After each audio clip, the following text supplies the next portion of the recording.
You're listening to the AI Native Dev, brought to you by Tesla.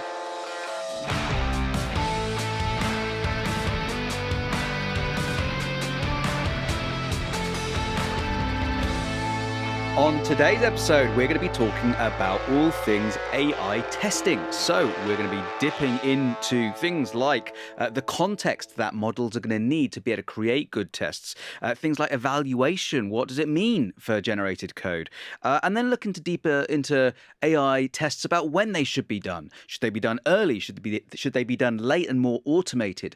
Joining me today, Rishabh Mehrotra from Sourcegraph. For those of you who may know Sourcegraph better as the tool. Cody, welcome to the session. Tell us a little bit about yourself, first of all. Thanks, Simon. This is really interesting topic for me. And so I work with Sourcegraph. We've done like code search for the last quite a few years.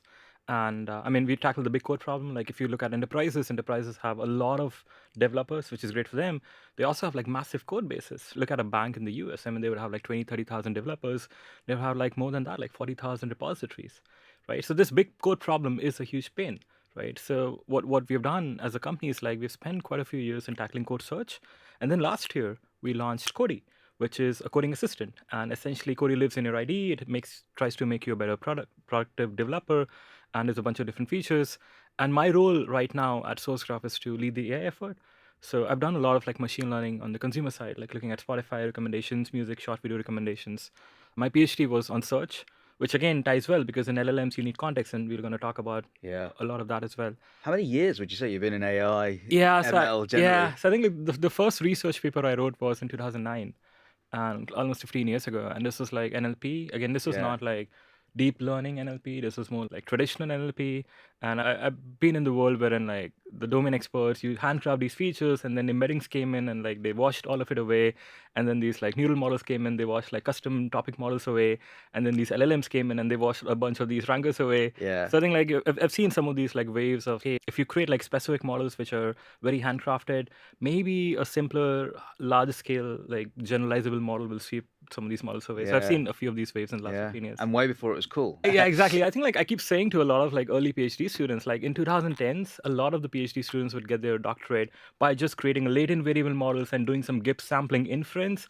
Nobody even knows that 15 years ago, this is what would get you a PhD in machine learning, right? Yeah. So again, things have really moved on. So you can say, you weren't there in the early days. Yeah, you weren't there when you were writing like GIF sampler code. And see, we never had TensorFlow, PyTorch, or like Keras, a bunch of these. But I think like we've seen this. It's Cody and a lot of these other Gen AI coding tools. They're trying to make us as developers work at higher and higher abstractions. Yes. Right? I started my research or ML career not writing like PyTorch code, right? I wrote, again, like GIF sampler in C, right? And then I'm not touching C until it's like really needed now. So a lot of these like frameworks have come in which have abstracted the complexities away and made my life easier. And again, I've seen it as an IC over the last 10, 15 years, but also that's also happening in the industry, right? You don't have to be bothered by low-level primitives, and you can maybe tackle higher-level things, and that's what exactly Cody is trying to do. That how do I remove toil from your developer's life and then make them focus on the interesting pieces and the creative pieces and like really get the architecture right? Yeah. So let's talk a little bit about some of the features that you mentioned, because Cody's obviously not, when we think about a tool like Cody, it's not just code suggestion. There's a ton of different things, and you mentioned some of them. We'll be talking a little bit more probably about testing today. But when we think about ML and the use of ML here, how does it differ from the various features that a tool like Cody has to offer? Does it need to do things differently when it's chat versus code completion versus testing? Yeah, that's an excellent point. Let me take a step back, right? Let's not even talk about coding assistant. Let's go back to recommendations. And let's look at Spotify or Netflix, right? People think that, hey, if you're doing, Spotify is famous for, it knows what I want. It suggests nostalgic music for me. So people in the wild love the recommendations from Spotify. I'm not saying this just because I was an employee at Spotify, but also as a user, right? I like Spotify recommendations. I have to say Netflix is there for me. Like, I've never binge listened anything on Netflix or anything on Spotify. But Netflix has kept me up till the early hours. Exactly. Yeah. So I think questioning my life. Yeah. So I think there's a series, right? Like Netflix for videos, you look at Spotify for music, you look at TikTok, Instagram Reels for short videos. So again, the mediums are like, it used to be hours of content to like minutes of music to like seconds of short video. Right. But then the point is, we love these products, but this is not just one ranker. Netflix is not just one ranker, right? It's a bunch of different features, a bunch of surfaces and user touch points, and each touch point is powered by a different machine learning model, different thinking, different valuation, right? Yeah. So my point is, this is how the industry has evolved over the last 10, 15 years, right? Most of these user-centric applications, which people love, and like hundreds and whatever, like 400 million users are using it monthly, they are a mix of different features, and each feature needs a design of what's the ML model, what's the right trade-offs, what are the right metrics, what's the right science behind it, what's the right evaluation behind it. So we've seen this, and now I'm seeing exactly the same at Cody, right? If you look at Cody, so Cody lives in your IDE. So if you're a developer, if you're using VS Code or JetBrains, again, if you're writing code, then we can code complete, right? So autocomplete is an important feature. That's like very high volume, right? Why? Because it's not that, again, right, a lot of users use it, but also when you're writing code in a file, you will trigger autocomplete like maybe hundreds of times because you're writing like one word, you're writing like some syntax in line, it'll like trigger, and then if you like like a ghost text, which is like recommended, you can just tab and like it selects, right? Yeah. So then it helps you write code in a faster way. Now I would say that this is something on the like extreme of, hey, I have to be like very latency sensitive and like really be fast, right? Because when you're on Google, you're typing a query, Google will do like auto suggestions, right? So can I complete your query? So we've been like using some of these features for the last decade as users on the computer side. And this is really important as well because this interaction that you're just talking about here, it's a very emotive one. You will piss people off if you do not provide them, because this is supposed to be an efficiency play. Exactly. If you don't provide them with something that they can actually that will improve their workflow, and they can just tab and say, yeah, this is so cool because I'm just tabbing, accepting. Then they're gonna get annoyed to the extent that they will almost reject that kind of tool. Exactly. This is where quality is important, but latency is also important, right? So now we see that there's a trade-off. Yeah. That hey, yes, I want quality, but then if you're doing it like 400 milliseconds later, hey, I'm already annoyed. Why? Because the perception of the user on when they're completing, right? They don't want to wait. If I have to wait, then I'll rather go to code edit or like chat. But that's a great point. Does latency differ between the types of things that Cody offers? Or because I would guess if a developer's going to wait for something, they'll be likely to wait a similar amount of time across all. But are they different? Yeah, not really. Let me go back to the features, right? So Cody has autocomplete, which helps you complete code when you're typing out. We have code edit, code fix. Here there's a bug. You can write a command or select something and say, hey, Cody, fix it. Yeah. Now, when you're fixing, then people are okay to wait for a second or two as it figures out, and then they're going to show a diff, and oh, I like this change, and I'm going to accept it. Now, this is going to span maybe 3,000 milliseconds, right? 3 to 4 seconds. Yeah. Versus autocomplete. No, I want everything tab complete selected within 400, 500 millisecond latencies. Yeah. So again, just there, the difference start popping up. Now we've talked about autocomplete, code edit, code fix. Then we could go to chat as well. Right? Chat is, hey, I'm typing in query. It'll take me like a few seconds to type in the right query and select the right code and do this, right? So the expectation of 400 milliseconds is not really the case in chat because I'm asking maybe a more complex query. I want you to take your time and give the answer. Versus like unit test generation, for example, right? Unit test, hey, write the entire code and make sure that you cover the right corner cases. The unit test is like great coverage and like you're not just missing important stuff. You're making sure that the unit test is actually quite good. Now there, I don't want you to complete in 400 milliseconds. Take your time. Write good code. I'm waiting. I'm willing to wait a long time. Yeah. Let's take a step back. What are we looking at? We're looking at a few different features. Now, similar, right? Netflix, Spotify is not just the one recommendation model. You go to search, you go to podcast, you go to, hey, I want this category content, a bunch of these, right? So similarly here, in Coding Assistant for Cody, you have autocomplete, code edit, code fix, unit test generation. You have a bunch of these commands. You have chat. Chat is an entire nightmare. I can talk about hours on like, chat is like this one box vision which people can come into like hundreds of intents. Yeah. At each intent, it's a nightmare for me as an engineer to say that, are we doing well on that? Because in autocomplete, I can develop metrics around it. I can think about, okay, this is a specific feature. Yeah. Chat may be like masking hundreds of these features just by natural language. So we can talk a little more about chat as well over a period of time. But coming back to the original point you mentioned, for autocomplete, people will be latency sensitive. Yeah. For unit test generation, maybe less. For chat, maybe even less. Yeah. What that means is the design choices which I have as an ML engineer are different. In autocomplete, I'm not going to look at like 400 billion parameter models, right? I want something which is fast, right? So if you look at the x-axis latency, y-axis quality, look, I don't want to go the top right. Top right is high latency and high quality. I don't want high latency. I want to be in the 400, 500 end-to-end millisecond latency space. So there, small models kick in, right? And small models we can fine-tune for great effect, right? We've done some work. We just published a blog post a couple of weeks ago on, hey, if you fine-tune for Rust is like has a lot of nuances which most of these large language models are not able to capture. So we can fine-tune a model for Rust and do really well on auto-completion within the latency requirements which we have for this feature. Yeah. So then these trade-offs start emerging essentially. How does that change if the output that Cody was going to provide the developer would actually be on a larger scale? So when we're talking about autocomplete, we're really talking about a one-liner complete. But what if we was to say, I want you to write this method, or I want you to write this module? Obviously, then you don't want that. You don't want the developer to accept an autocomplete or look at an autocomplete module or function and think this is absolute nonsense. It's giving me nonsense quickly. Presumably, then they're willing to wait that much longer. Yeah, I think that's a really good point, right? That look, people use Cody, and not just Cody, and not just in coding domain, right? We use copilots across different, sales copilot, marketing copilot, finance risk copilot. People are using these agents or assistants for various different tasks, right? And some of these tasks are like complex and more sophisticated. Some of these tasks are like simpler, right? Yeah. So let me just paint this like picture of how I view this, right? When you pick up a topic to learn, right, be it programming, you don't start with like multi-threading. You start with, hey, do I know the syntax? Can I instantiate variables? Can I go if else? Can I do for loop? And can I do switch? And then multi-threading and then parallelism? Yeah. So when we as humans learn, there is a curriculum we learn on, right? We don't directly go to chapter 11. We start with chapter 1. Similarly, I think like the lens which I view some of these agents and tools are, it's okay you're not at like chapter 12 yet. Yeah. But I know that there are simpler tasks you can do, and then there are like medium tasks you can do, and then there are like complex tasks you can do. Now, this is a lens which I found to be like pretty useful. Because when you say that, hey, for autocomplete, for example, I don't want, again, my use case probably for autocomplete is not, okay, tackle a chapter 12 complexity problem. No, for that, I'll probably have an agentic setup. Yep. So this curriculum is a great way to look at it. The other great way to look at things are like, let's just call it like left versus right. So on the left, we have these tools which are living in your IDE, and they're helping you write better code and like complete code. And like really, you are the main lead. You're driving the car. You're just getting some assistance along the way, right? Versus things on the right are like agentic, right? That, hey, I'm going to type in, here's my GitHub issue.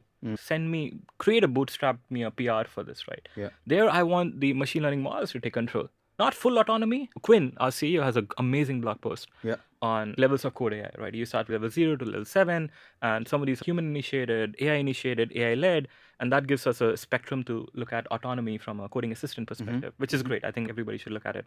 But coming back to the question, autocomplete is probably for, I'm still the lead driver here. Help me. But in some of the other cases, I'm stuck. Take your time, but then tackle more complex tasks. Yeah. Now, the context and the model size, the latencies, all of these start differing here, right? When you're writing this code, you probably need, for autocomplete, local context, right? Or like maybe if you're referencing a code from some other repository, bring that as a dependency code and then use it in context. If you're looking at a new file generation or like a new function generation, that's, hey, you got to look at the entire repository and not just make one changes over here. You have to make an entire file and make changes across 3 other files, right? So even where is the impact? The impact in autocomplete is like local in this file, in this region, right? And then if you look at the full autonomy case or like agentic setups, then the impact is, hey, I'm going to make 5 changes across 3 files in 2 repositories. Yeah. Right. So that's the granularity at which some of these things are starting to operate essentially. Yeah. And testing is going to be very similar as well, right? If someone's writing code in their IDE line by line, and that's maybe using a code generator as well, like Cody, they're going to likely want to be able to have test step in sync. So as I write code, you're automatically generating tests that are effectively providing me with that assurance that the automatically generated code is working as I want to. Yeah, that's a great point. I think that this is more like errors multiply. Yeah. If I'm evaluating something after long writing it, then it's worse off, right? Because the errors, I could have stopped the errors earlier on and then debugged it and fixed it locally and then moved on. Yeah. So taking a step back, look, I love evaluation. I really, in machine learning, I started my PhD thinking that, hey, maths and like fancy graphical models are the way to have impact using machine learning, right? And you spend 1 year in the industry, you realize, it's not about the fancy models. It's about, do you have an evaluation? You have these metrics. Do you know when something is working better? Yeah. So I think getting the 0 to 1 on evaluation on these data sets, that is really key for any machine learning problem. Yep. Now, especially when What do you mean by the 0 to 1 then? yeah, 0 to 1 is look at like whenever a new language model gets launched, Yep. right? People are saying that hey, for coding, LLMs Llama 3 does well on coding. Why? Because we have this human eval data set and a pass at one metric. Let's unpack that. Human eval data set is a data set of 164 questions. Hey, write me a binary search in this code, right? So essentially, it's like you get a text and you write a function. And then you're like, hey, does this function run correctly? So they have a unit test for that. And if it passes, then you get +1, right? Yeah. So now this is great. It's a great start. But is it really how people are using Cody and a bunch of other coding tools? No, they're like, if I'm an enterprise developer, if let's say I'm in a big bank, then I have 20,000 other peers and there are like 30,000 repositories, right? I'm not writing binary search independent of everything else, right? Yeah. I'm working in a massive code base, which has been edited across the last 10 years. And there's some dependency by some team in Beijing, and there's a function which I haven't even read, right? And maybe it's in a language I don't even care about or understand. So my point is, the evaluation which we need for these real world products is different than the benchmarks which we have in the industry, right? Now, the 0 to 1 for evaluation is that, hey, sure, let's use pass it 1 in human eval at the start on day 0. But then we see that you improve it by 10%. We have results when we actually did improve pass it 1 by 10-15%. We tried it online on Cody users and the metrics dropped. Yeah. And we're writing a blog post about it at offline-online correlation. Yeah. Because if you trust your offline metric, pass it 1, you improve it, you hope that, hey, amazing, users are going to love it. Yeah. It wasn't true. The context is so different. Yeah, the context is so different. Now, this means that I got to develop an evaluation for my feature. And my evaluation should represent how my actual users using this feature feel about it. Just because it's better on a metric, which is an industry benchmark, doesn't mean that improving it will improve actual user experience. And can that change from user to user as well? So you Yeah. mentioned a bank there. If 5 other banks, is it going to be the same for them? If it's something not in the fintech space, is it going to be different for them? That's a great point. I think the nuance you're trying to say is that, hey, one, are you even feature aware in your evaluation? Because pass at 1 is not feature aware, right? Yeah. Pass at 1 doesn't care about autocomplete or unit test generation or code fixings. I don't care what the end use case or application is. This is just the evaluation. So I think the first jump is have an evaluation data set which is about your feature, right? The evaluation data set for unit test generation is going to be different than code completion. It's going to be different than code edits. It's going to be different than chat. So I think the 0 to 1 we were talking about 5 minutes earlier, you got to do 0 to 1s for each of these features. Yeah. And that's not easy because evaluation doesn't come naturally. Yeah. And once you have it, then the question becomes that, hey, okay, once I have it for my feature, then, hey, can I reuse it across industries? Yeah. Can I reuse it across like users? And I think like, we've seen it. I've seen it in the traditional recommendation space. Let's say most of these apps, again, if they got like seed funding last year or maybe Series A, they're at what, like 10,000 daily active users, 5,000 daily active users today. 1 year from now, they're going to be 100K, 500K daily active users, right? Now, how representative is your subset of users today, right? The 5,000 users today are probably early adopters. And if anything, scaling companies in the last 10 years, what it has told us is the early adopters are probably not the representative set of users you'll have once you have a mature adoption. Yeah. What that means is the metrics which I develop and the learnings which I've had from the initial A/B test may not hold 1 year down the line, 6 months down the line, as and when the users start increasing, right? Yeah. Now, how does it link to the point you asked? Look, there are heterogeneities across different domains, different industries. Luckily, there are like homogeneities across language, right? If you're a front-end developer, A versus B versus C companies, a lot of the tasks you're trying to do are like similar. And a lot of the tasks which the pre-training data set has seen is also similar. Because rarely, again, there are cases wherein you're doing something really novel, but a lot of the junior development workflow probably is more like things which like hundreds and thousands of engineers have done before. So the pre-trained models have seen these before, right? So when we fine-tune the model for us, that's not where we saw advantages. Because you've seen it before, you're going to do it well. Coming back to the point I mentioned earlier, there's going to be a curriculum, right? You can do simple things well. You can do harder things in Python well. You can't do harder things in Rust well. You can't do harder things in MATLAB well. So my goal of fine-tuning some of these models is that, hey, I'm going to show you examples of these hard tasks. Not because I just want to play with it, but because some of our adopters, right? We have a lot of enterprise customers using us, right? And paying us for that, right? I get my salary because of that, essentially. So essentially, I want those developers to be productive. And they're trying to tackle some complex tasks in Rust, which maybe we haven't paid attention when we were training this Llama model or like this Anthropic model. So then my goal is, how do I extract those examples and then bring it to my training loop, essentially? Yeah.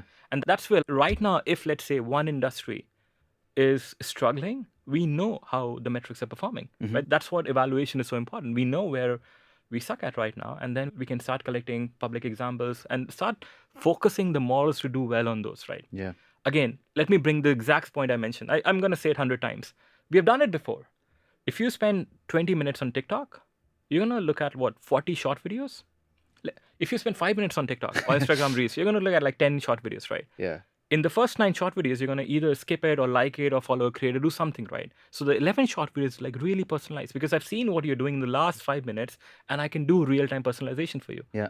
What does that mean in the coding assistant world? Look, I know how these models are used in the industry right now and how our enterprise customers and our community users are using it. Yeah. Let's look at the completion acceptance rate or autocomplete.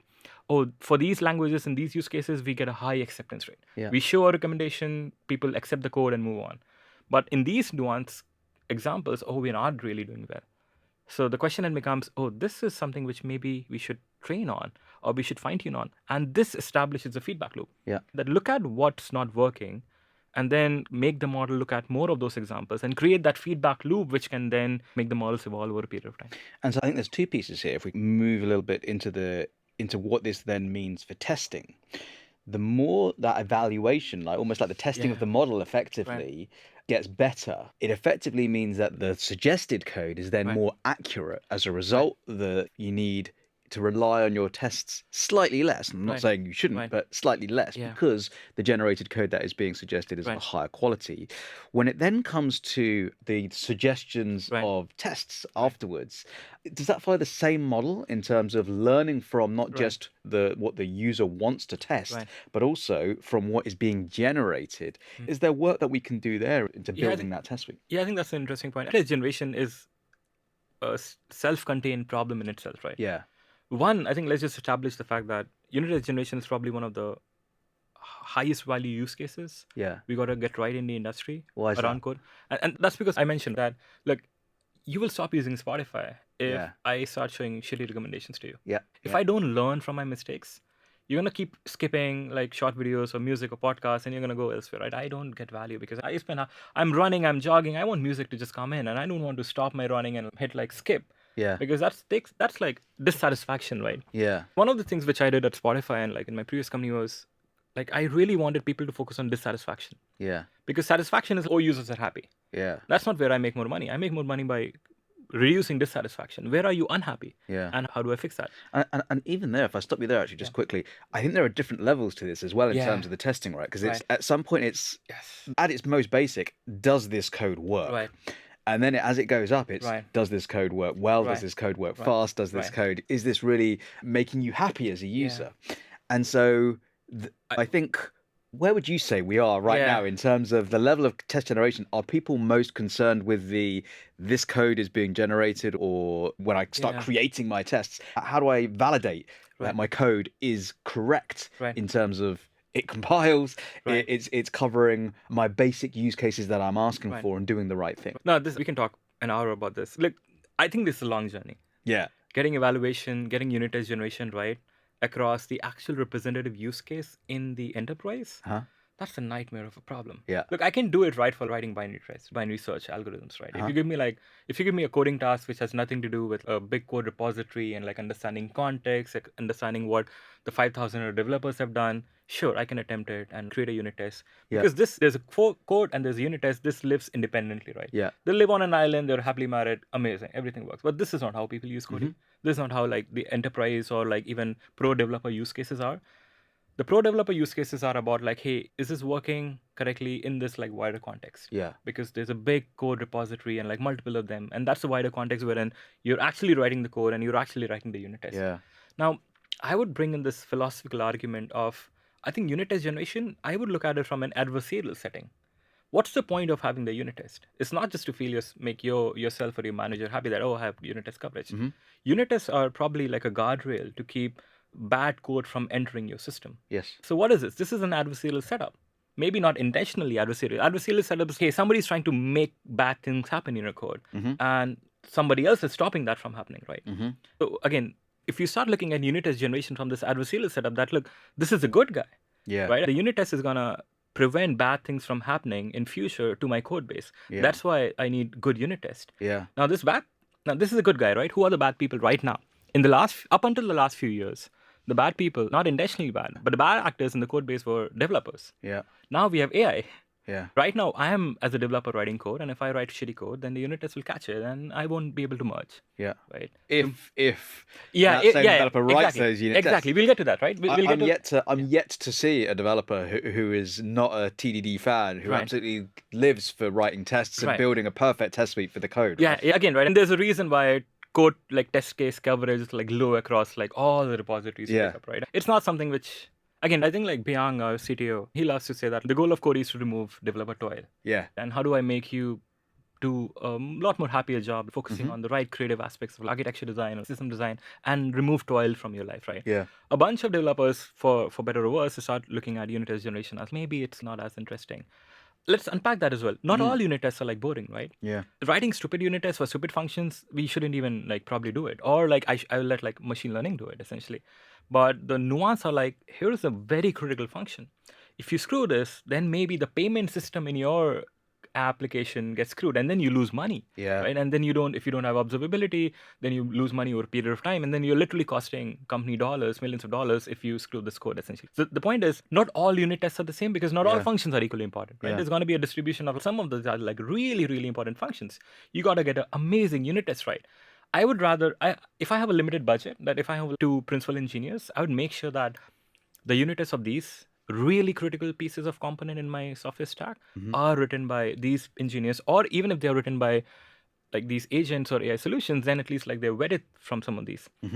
But before we get there, let's just look at the fact of the need for unit tests, not just today, but tomorrow. Yeah. Because right now, if you have primarily developers writing unit tests or like some starting tools, tomorrow, a lot more AI assistants. I mean, we are building one, right? We are trying to say that, hey, we're going to write more and more of your code. Yeah. What that means is, if in the adversarial setup, unit tests are like protecting your code base, the potential attacks, not intentional, but the bad code could come in from humans, but also like thousands and millions of AI agents tomorrow. Yeah. And do you know what worries me is a little bit here as well is, in fact, when you talked about those levels of autonomy on the far left, it's much more interactive, right? You have developers who are looking at the lines of code that are suggested and looking at the tests that get generated. So it's much more involved for the developer. As soon as you go further right into that more automated world, we're more in an environment where larger amounts of content is going to be suggested to that developer. And if we go back to the same old that story where if you want 100 comments on your pull request in a code review, you write a 2-line change. If you want 0, you provide a 500-line change, right? Yeah. And when we provide that volume, whether it's, hey, I'm going to build you this part of an application or a module or a test suite based on some code, how much is a developer actually going to look in detail at every single one of those, right? And I think this kind of comes back to your point of what are the most important parts that I need to look at. But yeah, it revolves a little bit more around what you were saying earlier as well, whereby tests are becoming more and more important for this kind of thing. And exactly, as code gets generated, particularly in volume, where are the guardrails for this? And it's all about tests. I love the point you mentioned, right? That look, as more and more code gets written, like the cognitive abilities of a developer to look at every change everywhere, it just takes more time, takes more effort, takes more cognitive load, right? Yeah. Now, coupled in the fact that if you've been using this system for a few months, then there's an inherent trust in the system. Now, this is when I get really scared. You look at when I started using Alexa in 2015, right? It would only get weather right. Right, Google Home, Alexa, it won't do any of the other things. And who can get weather right? Weather prediction is a hard enough machine learning problem. DeepMind engineers are still working on it and still getting it right and doing it in London. I would pay for a service which predicts weather correct. But the point is, we've used as a society like these conversational agents for a decade now. Yeah. We're just asking like crappy questions. Yeah. Because we trust it. I ask you a complex question, you don't have an answer, I forget about you for the next few months. But then we start increasing the complexity of the questions we ask. And that's great because now the Siri and the Google Assistant and Alexa was able to tackle these questions, right? And then you start trusting them. Because, hey, I've asked you these questions and we've answered them well, so then I trust you to do these tasks well.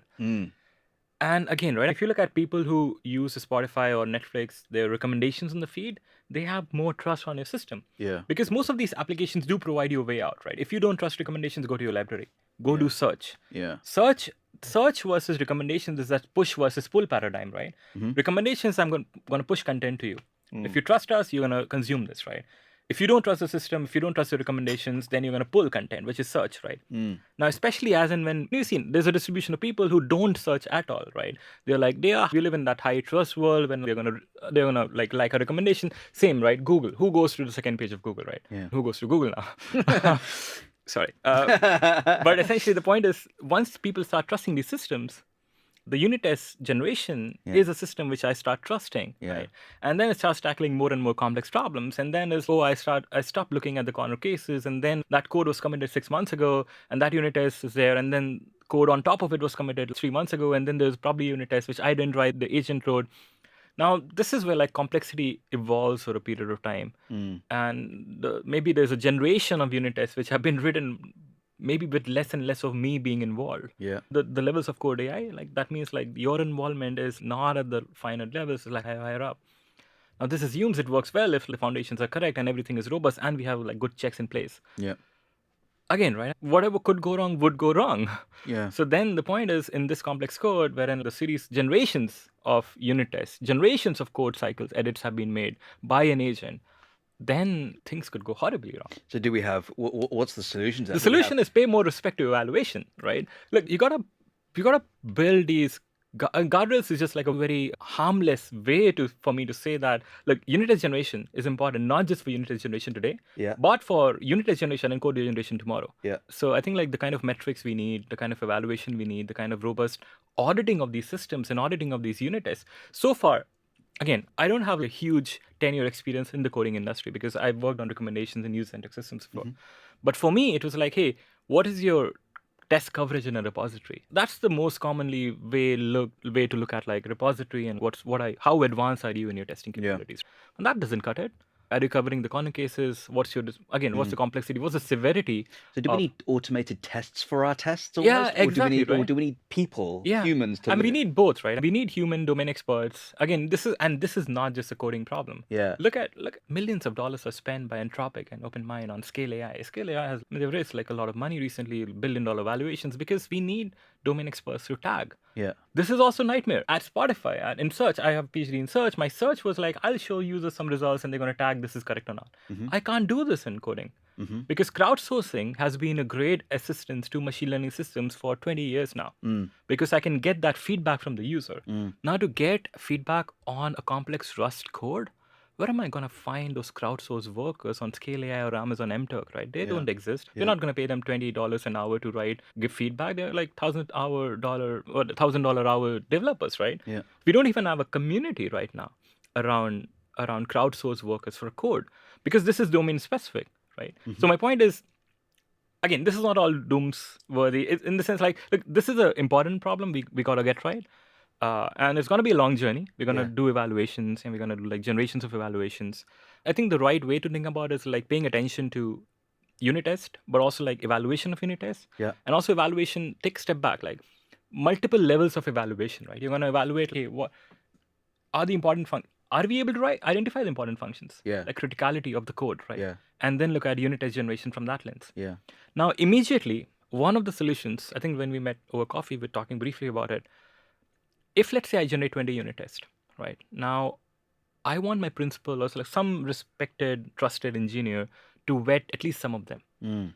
Now, their day job is not just to write unit tests, right? Their day job is to maintain the system, advance it. So they're going to probably have limited budget to look at the unit tests I've generated, right? Now, the question becomes, if this week I was able to generate 120 unit tests and you are a principal engineer in my team, you're not going to look at 120 unit tests and pass them. You maybe have 2 hours to spare this week. Yeah. You're going to look at maybe 5 of these unit tests. Yeah. Now, this becomes an interesting machine learning problem for me. Yeah. The 120 unit tests I've created, what is a subset of 5 which I need your input on? Yeah. Now, this is one way to tackle these problems or reduce the uncertainty, right? Machine learning uncertainty models, we've done it for 20 years in the industry. So it's like, hey, how certain am I that this is correct? And if I'm certain, then sure, I won't show it to you. Yeah. Maybe I'll show one off just to make sure that I get a feedback that I thought I'm certain. Did you confirm or did you reject that? And then I'll learn. But then I'm going to go on an information maximization principle. That what do I not know and can I show that to you? So what that means is it's a budget constrained subset selection problem, right? That I've generated 120 unit tests. You can only look at 5 of them. I'm going to pick up these 5 and see. Now we can do it like I can pick up these 5 and show it to you. Or I can pick up one, get that feedback, see what I additionally learned from that one, and then look at the 119 again and say Yeah. that knowing what I know just now, What else would I show? what is the next one? Yeah. And previously, you mentioned about the most important parts of the code to Right. test, right? Right. Because there could be critical paths. Right. There could be other areas where, do you know Right. what? If there's a bug, it's far less of a Yeah, problem. right. Who provides that context? Is that something the LLM can like decide? Yeah, Or is that something like you said, the Yeah. principal engineer should spend Right. a little bit of their time saying that these are the main core areas that we need to be bulletproof. Right. Other areas, Yeah. I would rather spend my time Yeah. on these Yeah. than those others. Yeah, I think I probably am not the best person to answer like who currently provides it. Yeah. As a machine learning engineer, I see there are signals. Yeah. If I look at your system, then there are like, where is the bugs raised? Where was the severity, right? For each bug, for each incident, there was a severity report. What code was missed, what code wasn't missed. Yeah. What were the unit tests created by people so far, right?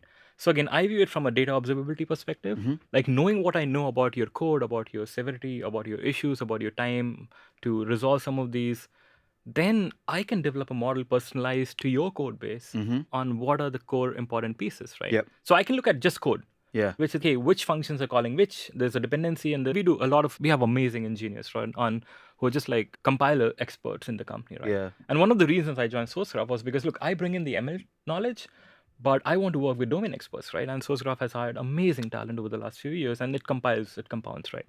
So there are these compilers experts internally, Olaf and a few others being one of them, and they would do like really like precise intelligence on the code and find out the dependency structure and all those, right? Now that will give me like just content understanding of your code base, right? And then if a function is deemed important from those like graphical links, essentially, Yeah. like how many of in nodes and out nodes are coming to your code, to your function, and a lot of people are calling it, then that means there's a lot of downstream dependencies. So there's this way of looking at it, right? Now this is just pure code, but I do have observational data. Observational data means that I do know what were the severities and where the Sev zeros and Sev ones were caused, and where the really critical errors have happened in the last few months, Ah, nice. and where is the probability of those happening right now. Plus, where are you writing unit tests right now? Yeah. That gives me an additional layer of information. I already have parsed your code base and understood what's going on. I have that view, but I also now look at the real world view of that data coming in. Oh, you know what? There was a Sev zero issue caused by this piece of code over here, and maybe that meant. Now the question is, can I go back one day before? Yeah. Can I predict that if I had to predict that one error is going to pop up tomorrow, which part of the code base where this error will be popping up, right? Now that is a prediction I can make one day before, right? And I can start training these models now. Yeah. Now this is, again, we talked about earlier, right, at the start of the podcast, that look, each of these features are different ML models, right? We just talked about 2 ML models. One, if I have 120 unit tests, what is a subset of 5 I showed you? That could be an LLM, that could be like a subset selection. Subset selection have known solutions and like theoretical guarantees on performance, submodular subset selection and all. I've implemented them at 200 million monthly active user scale at Spotify. Yeah. So we can tackle this problem. But this is a new problem. This is not like an LLM solution, right?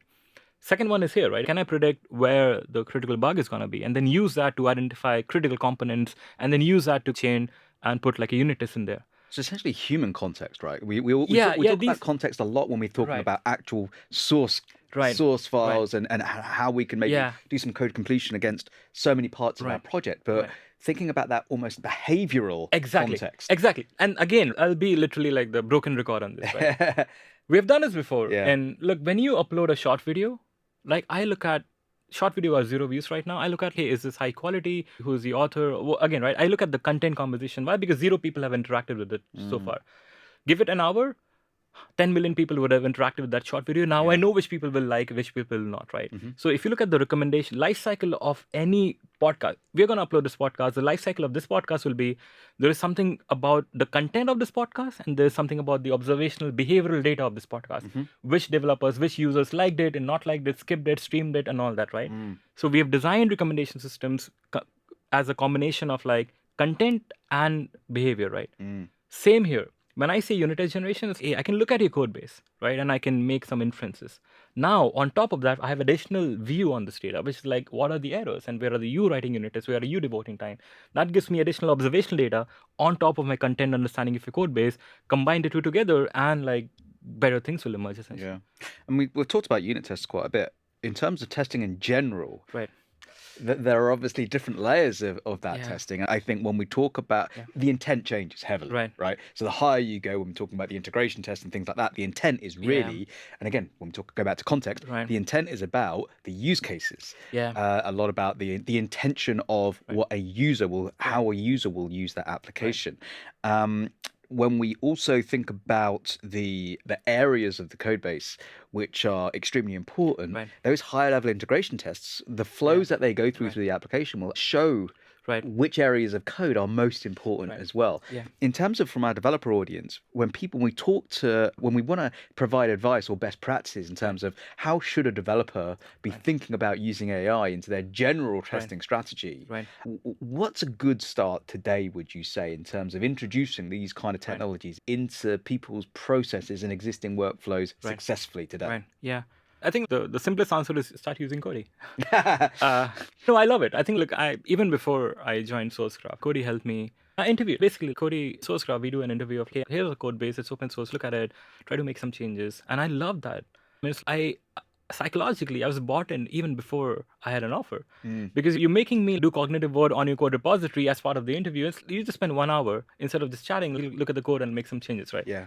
My point is, yeah, use Cody. But essentially, an interesting point over here is if you're trying to adopt Cody or any of the other tools for test generation, what are you gonna do? You're gonna try to use the off-the-shelf feature, right? It's, hey, generate unit test, see where it works, where it doesn't work.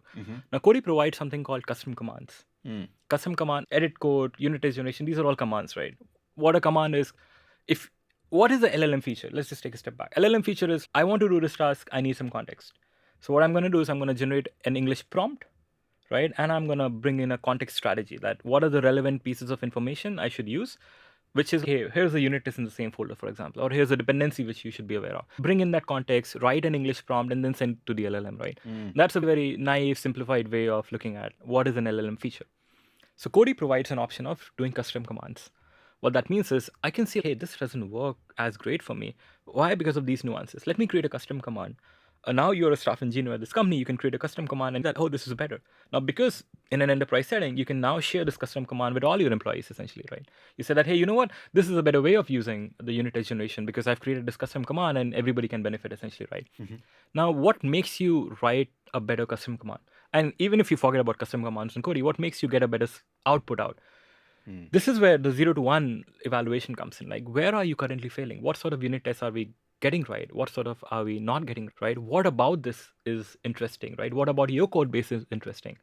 Now, the question then becomes, can I provide that as context, or can I track that? That where is it failing? Where is it not failing? And then there are a few interventions you could do, right? You can change the prompt in your custom command, or you can create a new context source. Now, this is a great segue for me to just mention one thing, which is open context.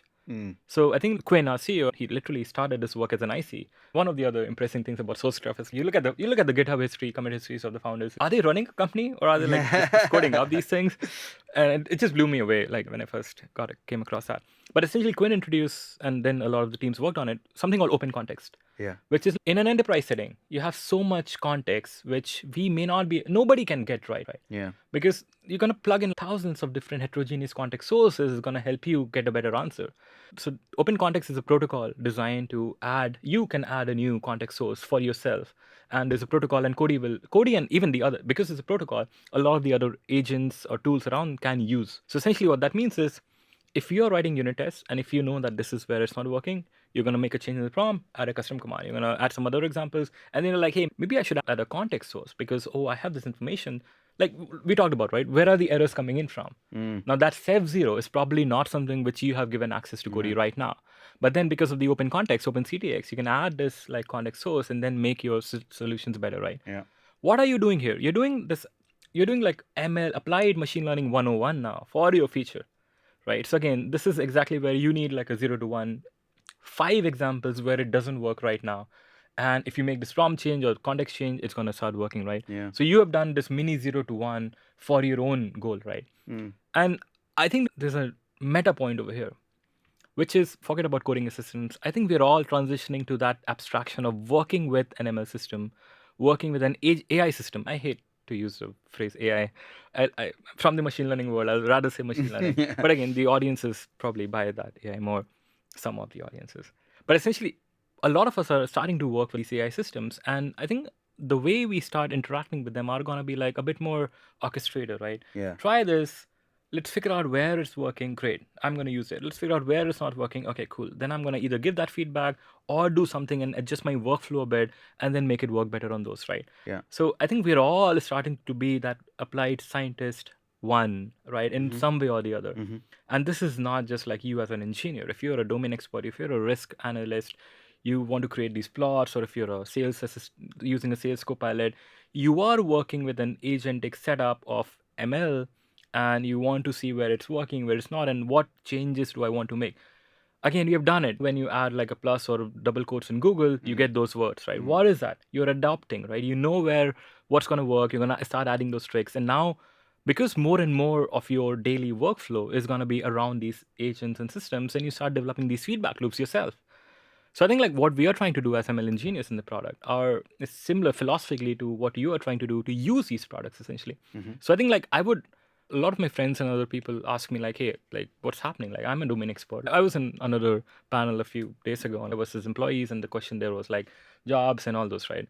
Again, not to bombard the conversation around those, but essentially if we start acting as orchestrators of these systems, then we start developing intuitions around where it's working, where it's not, and then we start putting in these guardrails. Yeah. And those guardrails are going to help in unit test generation. And I think that's important because as our audience are all going to be somewhere on that journey from it being fully interactive to it being fully automated. And people are going to maybe want to be somewhere on that journey, but they will progress from one end to the other of that. As we get into that more and more automated space, I remember you saying earlier when we talk about the budget of a human in terms of they have an amount of time. If you have 120 tests, you want to provide them with 5. How would you place the importance of a developer's time in the future when things get to that more automated state?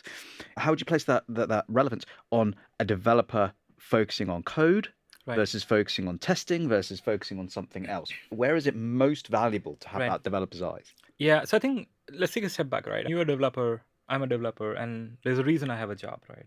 I have a job to do. That job means there's a task to complete, right? The reason why I'm writing this unit test, I don't get paid money just to write a better unit test, right? I get paid money to, again, not me specifically in my job, but essentially as a developer, I get paid money if I can do that task. And if I can at least spend some time in making sure that in future, my load of doing that task is easier and the system is like helping me down the stream. With that high level view, right, what's happening? What's happening is rather than focusing on unit test generation or like code completion as, I care about this because I care about the silo. No, I care about this because I care about the task being completed, and if I can do this task 10x quicker, then what's my path from today spending 5 hours doing it to 20 minutes doing it, right? And this is where I mentioned we're all going to be orchestrators, right? Look at the music orchestra, right? You have these symphony and there's an orchestra and like you're hand waving your way into amazing music, right? Art gets created, right? Again, that's the goal, right? Cody wants to make sure that we allow users, developers to start creating art and not just toil. Now, I can say this in English, right? But then I think a good developer would just imbibe the spirit of it, which is that, look, my role is the sooner I can get to that orchestrator role in my mindset, the more I start using these tools exactly right, rather than being scared of, oh, it's writing code and I won't. Again, you mentioned, right, there's going to be like, you might want to be somewhere on that spectrum, but the technological evolution will march on and we're going to be forced into some parts of that. And it could be not just technology, but individuals wanting to be. Individuals love writing code or like problem solving. Yeah. It's like that will need to change depending on what technology offers us. But I guess if we push further to that what's the highest risk to what we're delivering not being the right solution? Is it testing now? Is it guardrails that become the most important thing? And almost, I would say, more important than code? Or is still code the thing that we need to care about the most? Yeah, I think like, if I view this extreme of like, again, if I put my evaluation hat, right, I think I want to be one of the most prominent vocal proponent of evaluation in the industry, not just code AI, in the machine learning industry, we should do more evaluation.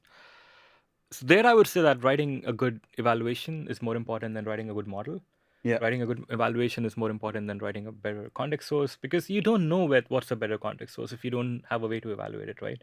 So I think for me, evaluation precedes any feature development. Yeah. If you don't have a way to evaluate it, then you're just shooting darts in the dark room, right? Some are gonna land by luck. Now there, in that world, right, I have to ensure that unit tests and evaluation is like ahead in terms of importance than just like code. That said, I think overall, right, what's more important is like task success, right? Which is, again, what is task success? You're not just looking at unit tests as an evaluation, you're looking at evaluation of the overall goal, which is, hey, do I do this task right? And then I think if that's where, as an orchestrator, if I start treating these agents, could be Cody, autocomplete, or like any specific standalone agent powered by Sourcegraph as well, probably. So in those words, evaluation of that task, because you are the domain expert. Assume AGI exists today. Assume the foundation models are going to get smarter, like billions of dollars, trillions of dollars eventually into it. We train these again, the smartest models, and they can do everything. But you are best placed to understand your domain on what the goal is right now, right? So you are the only person who can develop that evaluation of like, how do I know that you're correct? How do I know whether you're 90% correct, 92% correct? And again, right, the marginal gain on 92 to 94 is going to be a lot more harder than going from 0 to 90, right? Yeah. It always gets tougher. Like, I mean, there's going to be like an exponential hardness increase over there. So essentially the point then becomes purely on evaluation, purely on unit test, right? What are the nuances of this problem, of this domain, which the model needs to get right? And are we able to articulate those, and are we able to generate those unit tests or generate those guardrails and evaluations so that I can judge how the models are getting better on that topic, right? So the models are going to be far intelligent, great, but then what is success? You as a domain expert get to define that. Yeah. And this is a great thing, not just about coding, but also like any domain expert using machine learning or these tools across domains, you know what you're using it for, right? The other AGI tools are just tools to help you do that job. Yeah. So I think the onus is on you to write good evaluation, or even, I mean, maybe tomorrow LLM as a judge, and like people are developing foundation models just for evaluation, right? So there are going to be other tools to help you do that as well. Code foundation models for like unit tests, maybe that's the thing in 6 months from now, right? The point then becomes, what should it focus on? That's the role you're playing. Orchestrating, but like orchestrating on the evaluation. Oh, did you get that corner piece right? Or you know what, this is a criticality of the system, right? Again, right, the payment gateway link and the authentication link, some of these get screwed up, then massive bad things happen, right? So you know that. So I think that's where like the human in the loop and your input to the system starts getting across. Amazing. Rishabh, we could talk for hours on this. I know this has been really interesting. I love the deep dive, like a little bit below into the ML space as well. I'm sure a lot of our audience will find this very interesting. Thank you so much. Really appreciate you coming on the podcast. No, thanks so much. This was a fun conversation. Yeah, it could go on for hours, but I mean, hopefully the insights are at least. Thank you.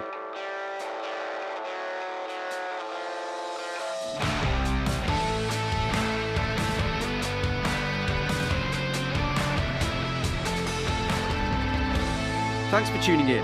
Join us next time on the AI Native Dev, brought to you by Tesla.